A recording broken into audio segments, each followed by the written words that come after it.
Hello ನಮಸ್ಕಾರ, welcome back to my YouTube channel. ಯಾರು ನನ್ನ ವಿಡಿಯೋನ ನೋಡ್ತಾ ಇದ್ರೆ ಲೈಕ್ ಮಾಡಿ, ಶೇರ್ ಮಾಡಿ ಮತ್ತು ನನ್ನ ಯೂಟ್ಯೂಬ್ ಚಾನಲ್ನ ಸಬ್ಸ್ಕ್ರೈಬ್ ಮಾಡಿ.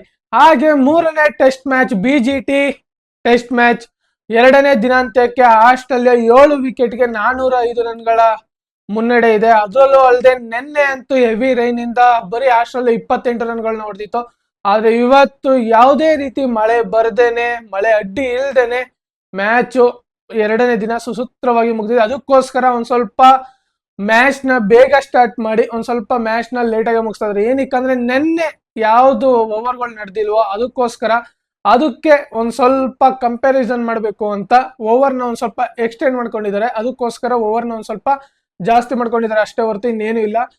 ಅದಾದ್ರೆ ಇವತ್ತು ನೋಡ್ತಾ ಬಂದ್ರೆ BGT ಏನ್ ಬಾಲಿಂಗು, ನಮ್ ಇಂಡಿಯನ್ ಬಾಲಿಂಗು ಮತ್ತೆ ಮತ್ತೆ ಮತ್ತೆ ಅದೇ ತಪ್ಪುಗಳು.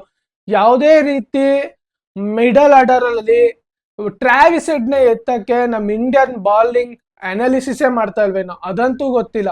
ಅದಲ್ಲೂ ಅಲ್ಲದೆ ಏನಾದ್ರೂ ಟ್ರಾವಿಸ್ ಹೆಡ್ ಓಪನಿಂಗ್ ಹೇಳಿದ್ರೆ ನಿಜವಾಗ್ಲೂ ಹೇಳ್ತೀನಿ, ಅವರು ಒಂದು 40-50 ರನ್ ಹೊಡೆಯಲ್ಲ, ಅದಂತೂ ಪಕ್ಕ. ಅವಾಗ ನ್ಯೂ ಬಾಲ್ ಆಗಿರುತ್ತೆ, ಅವಾಗ ಸ್ವಿಂಗು ಎರಡು ಆಯ್ತಾ ಇರ್ತದೆ. ಅದಕ್ಕೋಸ್ಕರ ಅವರು ಫುಲ್ ಸ್ಟ್ರಗಲ್ ಪಡ್ತಾರೆ. ಆದ್ರೆ ಅವರು ಬರೋದು ಮಿಡಲ್ ಆರ್ಡರ್. ಅಷ್ಟೊತ್ತಿಗೆ ಆಸ್ಟ್ರೇಲಿಯನ್ ಓಪನರ್ಸ್ಗಳಾದ ಉಸ್ಮಾನ್ ಖವಾಜಾ, ಮ್ಯಾಕ್ಸ್ವೆನ್ ಇವ್ರುಗಳೆಲ್ಲ ಆಲ್ರೆಡಿ ಬಾಲ್ದು ಶೈನಿಂಗ್ ತೆಗ್ದು ಅವಾಗ್ಲೇ ಆ ಬಾಲ್ದು ಯಾವುದೇ ರೀತಿ ಸ್ವಿಮ್ ಏನೂ ಆಗಲ್ಲ. ಆಲ್ರೆಡಿ ಬಾಲ್, ಅದು ಅಲ್ಲದೆ ಪಿಚ್ ಕರೆಕ್ಟ್ ಆಗಿ ಹೋಗಿದೆ. ಬಾಲ್ ನೀಟಾಗಿ ನನ್ನ ಮಳೆ ಬಂದ್ರ ಕಾರಣ ಪಿಚ್ ಯಾವುದೇ ರೀತಿ ಅಷ್ಟೊಂದು ಒಣಗಿಲ್ಲ, ಬರೀ ತೇವಾಂಶದಲ್ಲೇ ಐತೆ. ಅದಕ್ಕೋಸ್ಕರ ಬಾಲ್ ನೀಟಾಗಿ ಬ್ಯಾಟಿಗೆ ಬರ್ತೈತೆ.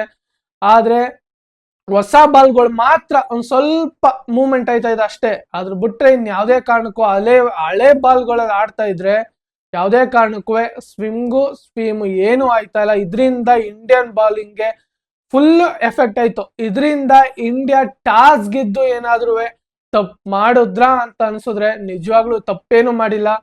ಆದ್ರೂ ನಮ್ಮ ಇಂಡಿಯನ್ ಅವ್ರದೇ ಹೊಡಿತಾರೆ. ಅದ್ರಲ್ಲದೆ ಇವಾಗ ಆಸ್ಟ್ರೇಲಿಯಾ 7 ವಿಕೆಟ್ ಆಗಿರೋದು. ನಾಳೆ ಮೊದಲನೇ ದಿನ ಫಸ್ಟ್ ಸೆಷನ್ ಅಲ್ಲಿ 3 ವಿಕೆಟ್ ತಗೋದ್ರೆ ಆರಾಮಾಗಿ ಇಂಡಿಯಾ ಡಾಮಿನೇಟ್ ಮಾಡ್ಬೋದು ಆಸ್ಟ್ರೇಲಿಯಾನ. ಅದಾದ್ಮೇಲೆ 2 ದಿನ ಇರುತ್ತೆ, ಆರಾಮಾಗಿ ಚೇಸ್ ಮಾಡಿ ಅವ್ರಿಗೂ ಲೀಡ್ ಕೊಡ್ಬೋದು. ಅದಾದ್ಮೇಲೆ ಮ್ಯಾಚ್ ಏನಾಗುತ್ತೆ ಅಂತ ನೋಡೋಣ. ಏನು ಇಂಡಿಯನ್ ಬಾಲಿಂಗ್ ಅಟ್ಯಾಕು ಅಷ್ಟೊಂದು ಅಟ್ಯಾಕ್ ಆಗಿರಲಿಲ್ಲ. ಬೂಮ್ರಾ ಇಲ್ಲ ಅಂದಿದ್ರೆ ಇಂಡಿಯನ್ ಅಟ್ಯಾಕ್ ಇವತ್ತು ಫುಲ್ ಫ್ಲಾಪ್ ಆಯ್ತಾ ಇತ್ತು. ಬೂಮ್ರಾ ಒಬ್ರೇ ಇರೋದಕ್ಕೋಸ್ಕರ ಟೀಮ್ ಒಂದ್ ಸ್ವಲ್ಪ ಬಾಲಿಂಗ್ ಅಟ್ಯಾಕ್ ಅಲ್ಲಿ ಒಂದ್ ಸ್ವಲ್ಪ ಹಿಡಿತಾ ಇದೆ. ಬೂಮ್ರಾ ಇಲ್ಲ ಅಂದ್ರೆ ಯಾವುದೇ ಕಾರಣಕ್ಕೂ ಅಲ್ಲಿ ಆಕಾಶ್ದೀಪ್ ಆಗಿರ್ಬೋದು, ನಿತೀಶ್ ರೆಡ್ಡಿ, ಸಿರಾಜು ಇವರಿಂದ ಅಷ್ಟೊಂದು ಕಾಂಟ್ರಿಬ್ಯೂಟ್ ಬರ್ತಾ ಇಲ್ಲ. ಒಬ್ಬ ಸಪೋರ್ಟಿಂಗ್ ಆಗಿ ವಿಕೆಟ್ ತೆಗಿಯೋಂತ ಪ್ಲೇಯರು ಇರಬೇಕು ಜೊತೆಗೆ. ಬೂಮ್ರಾ ಅಲ್ಲಿ ವಿಕೆಟ್ ತೆಗಿತಾ ಇದಾರೆ ಅಂದ್ರೆ ನೆಕ್ಸ್ಟ್ ಓವರ್ ಅಲ್ಲಿ ಅವ್ರಿಗೆ ಟಕ್ಕರ್ ಕೊಡ್ಬೇಕು. ಬೂಮ್ರಾಗೂ ಸಹ ಟಕ್ಕರ್ ಕೊಡ್ಬೇಕು. ವಿಕೆಟ್ ನ ತೆಗಿಯಕ್ಕೆ ಅವ್ರಿಗೂ ಸಹ ಪ್ರೋತ್ಸಾಹ ಕೊಡ್ಬೇಕು. ಇವ್ರು ವಿಕೆಟ್ ತೆಗಿತಾವ್ರೆ ಅಂದ್ರೆ ನೆಕ್ಸ್ಟ್ ಇವ್ರು ವಿಕೆಟ್ ತೆಗೆದ್ರೆ ಒಂದ್ ಸ್ವಲ್ಪ ಆಸ್ಟ್ರೇಲಿಯನ್ ಬ್ಯಾಟಿಂಗ್ ಲೈನಪ್ ಅಲ್ಲಿ ಒಂದ್ ಸ್ವಲ್ಪ ಬದಲಾವಣೆ ಆಗುತ್ತೆ. ಬೇಗ ಬೇಗ ವಿಕೆಟ್ ಹೋಯ್ತಾ ಇದೆ. ಒಂದ್ ಸ್ವಲ್ಪ ನಿಧಾನಕ್ಕೆ ಆಡೋದಂತ ಅವಾಗ ಅವರು ನಿಧಾನಕ್ಕೆ ಆಡಕ್ ಸ್ಟಾರ್ಟ್ ಮಾಡ್ತಾರೆ. ಅವಾಗ ಸ್ಕೋರ್ ಒಂದ್ ಸ್ವಲ್ಪ ಕಮ್ಮಿ ಆಗುತ್ತೆ. ಆದ್ರೆ ಆ ತರ ಏನಿಲ್ಲ. ಬೂಮ್ರಾ ಓವರ್ ಅಲ್ಲೇ 5 ವಿಕೆಟ್ ಬಂದಿರೋದು. ಅದರಲ್ಲೂ ಅಲ್ಲದೆ ಸ್ಟಾರ್ಟಿಂಗ್ ನ್ಯೂ ಬಾಲ್ ಇದ್ದಾಗ 3 ವಿಕೆಟ್ ಬಿದ್ದಿದ್ ಬಿಟ್ರೆ ಅದಾದ್ಮೇಲೆ ಯಾವಾಗ ಓಲ್ಡ್ ಬಾಲ್ ಆಯ್ತೋ ಏನು ಸ್ಕೋರ್ ಮಿನಿಮಮ್ ಅಂದ್ರೂ 350 390 ಗಂಟನೂ ಬರ್ತು ಸ್ಕೋರ್. ಅಲ್ಲಿವರೆಗೂ ಯಾವುದೇ ವಿಕೆಟ್ ಇಲ್ಲ. ಅದ್ರಲ್ಲೂ ಅಲ್ಲದೆ ಏನ್ ಗುರು ಬ್ಯಾಟಿಂಗ್ ಆಡಿದ್ರು ಟ್ರಾವಿಸ್ ಹೆಡ್ ಮತ್ತೆ ಸ್ಟೀವನ್ ಸ್ಮಿತ್ ಇವರಿಬ್ಬರದು ಪಾರ್ಟ್ನರ್ಶಿಪ್ 241 ರನ್ಗಳು ಪಾರ್ಟ್ನರ್ಶಿಪ್ ಬಂದಿದ್ದು. ಇನ್ನು ಸ್ವಲ್ಪ ಬಿಟ್ಟಿದ್ರೆ 250 ಪಾರ್ಟ್ನರ್ಶಿಪ್ ಆಯ್ತಿತ್ತು. ಆದ್ರೆ ಯಾವಾಗ ಇಂಡಿಯಾಗೆ ನ್ಯೂ ಬಾಲ್ ಚಾನ್ಸ್ ಸಿಗುತ್ತೋ ಅವಾಗ ಮೊದಲನೇದಾಗಿ ಬೂಮ್ರನ್ ಓವರ್ ಅಲ್ಲಿ ಸ್ಟೀವನ್ ಸ್ಮಿತ್ ವಿಕೆಟ್ ಆಗುತ್ತೆ, ರೋಹಿತ್ ಶರ್ಮಾ ಕ್ಯಾಚ್ ಹಿಡಿತಾರೆ ಸ್ಲಿಪ್ ಅಲ್ಲಿ. ಅದಾದ್ಮೇಲೆ ಬಂದಂತಹ ಮಿಚೆಲ್ ಮಾರ್ಷು ಸಹ ಅಷ್ಟೊಂದು ಹೇಳ್ಕೊಳ್ಳೋ ಮಟ್ಟಿಗೆ ಇದಾಡ್ಲಿಲ್ಲ, ಬೇಗ ಔಟ್ ಆಯ್ತಾರೆ. ಅದಾದ್ಮೇಲೆ ಟ್ರಾವಿಸ್ ಹೆಡ್ದು ವಿಕೆಟ್ ಇಂಡಿಯಾ ತೆಗಿಯಕ್ಕೆ ಏನಕ್ಕೆ ಇಷ್ಟೊಂದು ಪರದಾಟ ಮಾಡ್ತಿದಾರೆ ಅಂತ ಅದಂತೂ ಗೊತ್ತಿಲ್ಲ. ಏನಕ್ಕೆ ಟ್ರಾವಿಸ್ ಹೆಡ್ ನ ವಿಕೆಟ್ ತೆಗಿಯಕ್ಕೆ ಒಂದು ಅನಾಲಿಸಿಸ್ ಮಾಡ್ತಾ ಇಲ್ಲ, ಒಂದು ಪ್ಲಾನಿಂಗ್ ಮಾಡ್ತಾ ಇಲ್ಲ, ಯಾವುದೇ ರೀತಿ ಮಾಡ್ತಾ ಇಲ್ಲ. ಮಾಮೂಲಿ ಅವ್ರು ಹೆಂಗ್ ಆಡ್ತಿದಾರ ಆಡ್ಲಿ ಅಂತಾನೆ. ಏನಾದ್ರೂ ಅಕಸ್ಮಾತ್ ಅವರೇ ಒಂದು ಚಾನ್ಸ್ ಕೊಟ್ರೆ ಹಿಡಿಯಮ್ಮ ಅಂತ ಇದ್ ಮಾಡ್ತಾ ಇರೋ ಹೊರತು ಯಾವುದೇ ರೀತಿ ಅವ್ರಿಗೆ ಪ್ಲಾನ್ ಬಂದಿಲ್ಲ. ಒಂದು ಕ್ಯಾಚ್ ಬತ್ತು, ರೋಹಿತ್ ಶರ್ಮಾ ಡ್ರಾಪ್ ಮಾಡ್ತಾರೆ ನಿತೀಶ್ ಕುಮಾರ್ ರೆಡ್ಡಿ ಓವರ್ ಅಲ್ಲಿ. ಅದನ್ನ ಬಿಟ್ರೆ ಇನ್ ಯಾವುದೇ ರೀತಿ ಇಂಡಿಯಾ ಅಷ್ಟೊಂದು ಮಿಸ್ಟೇಕ್ ಮಾಡಕ್ ಹೋಗಿಲ್ಲ.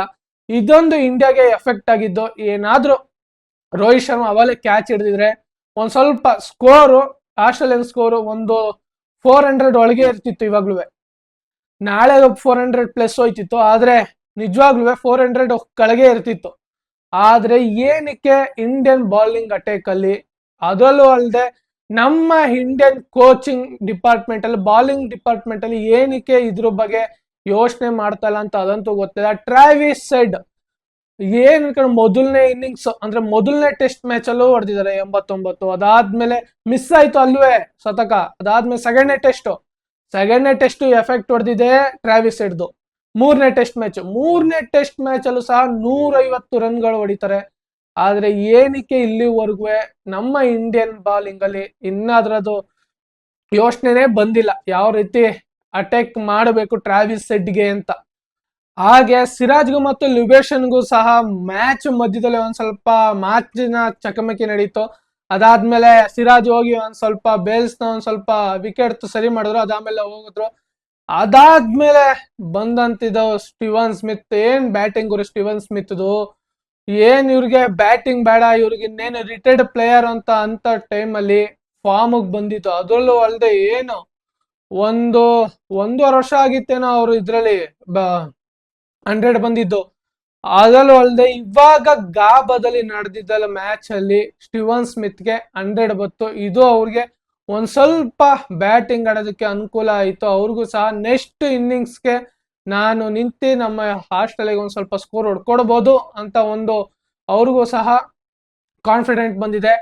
ಆದ್ರೆ ಈ ಮ್ಯಾಚ್ ಇವಾಗ ನಡೀತಾರದ್ ನೋಡಿದ್ರೆ ನನ್ನ ಅನಿಸಿಕೆ ಪ್ರಕಾರ ಈ ಮ್ಯಾಚ್ ಡ್ರಾ ಆಗುತ್ತೆ ಅಂತ ಅನಿಸ್ತಾ ಇದೆ. 400 ರನ್ ಹೊಡೆದಿದ್ದಾರೆ, ಅದೇನು ಅಲ್ಲ.